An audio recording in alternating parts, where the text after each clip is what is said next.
Hi friends, ನೀವು ನೋಡ್ತಾ ಇದ್ದೀರಾ ಇದು ಸಂಗೀತ ರಾಜ್ ಯೂಟ್ಯೂಬ್ ಚಾನಲ್. ಇವತ್ತಿನ ಸ್ಪೆಷಲ್ ರೆಸಿಪಿ ಏನಂದ್ರೆ ಎಳ್ಳಿಕಾಯಿ ಚಿತ್ರಾನ್ನ. ಎಳ್ಳಿಕಾಯಿ ಪಿತ್ತಕ್ಕೆ ತುಂಬಾ ಒಳ್ಳೇದು. ಸೊ ಎಳ್ಳಿಕಾಯಿ ರಸವನ್ನು ಯೂಸ್ ಮಾಡಿ ಹೇಗೆ ಒಂದು ಚಿತ್ರಾನ್ನವನ್ನು ಪ್ರಿಪೇರ್ ಮಾಡೋದು ಅನ್ನೋದನ್ನ ನಾವಿವಾಗ ನೋಡೋಣ.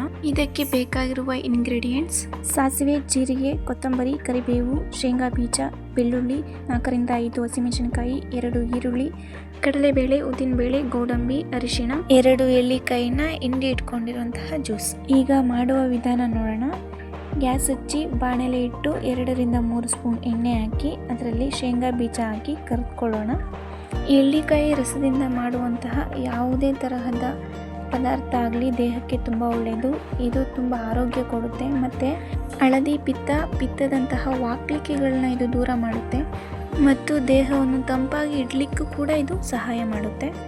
ನಂತರ ನಾವೀಗ ಉದ್ದಿನ ಬೇಳೆ ಮತ್ತು ಗೋಡಂಬಿಯನ್ನು ಹಾಕಿ ಕೂಡ ಫ್ರೈ ಮಾಡ್ತಾ ಇದ್ವಿ. ಜೊತೆಗೆ ಜೀರಿಗೆ ಕೂಡ ಬೆರೆಸ್ತಾ ಇದ್ದೀವಿ. ಜೀರಿಗೆ ಒಂದೊಳ್ಳೆ ಘಮ ನೀಡುತ್ತೆ ಮತ್ತು ಇದು ಕೂಡ ಆಯುರ್ವೇದ ಪದಾರ್ಥಗಳಲ್ಲಿ ಒಂದು. ಇದು ಚೆನ್ನಾಗಿ ಫ್ರೈ ಆಗಬೇಕು.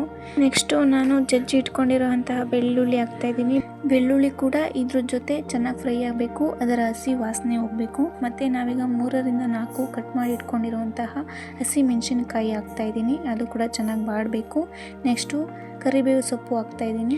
ಇದೆಲ್ಲ ಚೆನ್ನಾಗಿ ಫ್ರೈ ಆಗಬೇಕು, ಹಸಿ ವಾಸನೆ ಹೋಗಬೇಕು. ನಾನು ನೆಕ್ಸ್ಟು ಇದಕ್ಕೆ ಹಚ್ಚಿ ಇಟ್ಕೊಂಡಿರುವಂತಹ ಈರುಳ್ಳಿ ಹಾಕ್ತಾ ಇದ್ದೀನಿ. ಆಮೇಲೆ ಸ್ವಲ್ಪ ಅರಿಶಿಣ ಮತ್ತು ಸ್ವಲ್ಪ ಮಸಾಲ ಪೌಡರ್ ಹಾಕ್ತಾ ಇದ್ದೀನಿ. ಮತ್ತು ರೆಡಿ ಇರುವಂತಹ ಎಳ್ಳಿಕಾಯಿ ಜ್ಯೂಸ್ನ ಹಾಕ್ತಾ ಇದ್ದೀನಿ. ಜೊತೆಗೆ ರುಚಿಗೆ ತಕ್ಕಷ್ಟು ಉಪ್ಪನ್ನು ಹಾಕಿ ಚೆನ್ನಾಗಿ ಫ್ರೈ ಮಾಡ್ತಾ ಇದ್ದೀನಿ. ಮತ್ತು ತುರ್ದು ಇಟ್ಕೊಂಡಿರುವಂತಹ 1 ಕಪ್ಪಷ್ಟು ಕಾಯನ್ನು ಕೂಡ ನಾನು ಇದರಲ್ಲಿ ಹಾಕ್ತಾ ಇದ್ದೀನಿ. ಮತ್ತು ಸಣ್ಣದಾಗಿ ಹೆಚ್ಚಿಟ್ಕೊಂಡಿರುವಂತಹ ಕೊತ್ತಂಬರಿ ಸೊಪ್ಪನ್ನು ಕೂಡ ನಾನು ಇದ್ರ ಜೊತೆ ಬೆರೆಸ್ತಾ ಇದ್ದೀನಿ. ಫೈನಲಿ ಇದು ಒಂದು 20 ಮಿನಿಟ್ಸ್ ಚೆನ್ನಾಗಿ ಮಿಕ್ಸ್ ಆಗಿ ಫ್ರೈ ಆಗಿದೆ.